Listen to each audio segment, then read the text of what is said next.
Hello అండి అందరికీ. ఈరోజైతే మనం కారప్పొడి ఎలా ప్రిపేర్ చేసుకోవాలో చూద్దాం. ముందుగా స్టవ్ పైన బాండి పెట్టుకొని 1 స్పూన్ ఆయిల్ వేసుకొని 4 స్పూన్ మినప్పప్పు 4 స్పూన్ పచ్చిశనగపప్పు వేసుకొని లో ఫ్లేమ్లో కొద్దిగా ఎక్కువ టైం పట్టిన లో ఫ్లేమ్లో దోరగా వేయించుకోవాలండి. లైట్గా బ్రౌన్ కలర్ అయిన తర్వాత ఇవైతే ప్లేట్లోకి తీసేసుకోవాలి. చూడండి ఎలా వేగాయో. తర్వాత ఒక 10 నుంచి 12 ఎండుమిర్చి కూడా తీసుకొని వేయించుకోవాలి. ఇవి కూడా వేగిన తర్వాత ఇవి కూడా గిన్నెలోకి తీసేసుకొని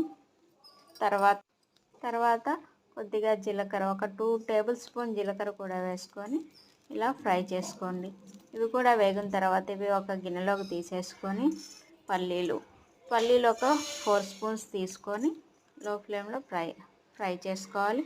తర్వాత ఒక 10 వెల్లుల్లి రెబ్బలు, 2 రెమ్మలు కరివేపాకు. ఈ కరివేపాకు అనేది నేను కడిగి ఆరబెట్టుకున్నానండి. ఇవి కూడా వేసి మనం ఫ్రై చేసుకోవాలి. ఇవి కూడా ఫ్రై అయిన తర్వాత ఒక 2 స్పూన్స్ నువ్వులు కూడా యాడ్ చేసుకొని ఫ్రై చేసుకోండి దించే ముందుగా. తర్వాత ఈ వేగిన వాటిలైతే మిక్సీలో వేసుకొని ఇలా మిక్సీ పట్టుకున్నాను. ఇందులోనే మన రుచికి తగినంత ఉప్పు, కొద్దిగా పసుపు వేసి గ్రైండ్ చేసుకున్నాను. చూడండి ఎంత పొడి పొడిగా వచ్చిందో. మనం ఇడ్లీలోకి కానీ దోశలోకి కానీ ఎప్పుడైనా హడావుల్లో చట్నీ చేయలేనప్పుడు ఈ కారప్పొడి అయితే మనకి ఇంట్లో పనికొస్తుంది. నెయ్యి కానీ నువ్వుల నూనె, పల్లి నూనె వేసుకొని తింటే చాలా అంటే చాలా బాగుంటుంది కారప్పొడి టేస్ట్.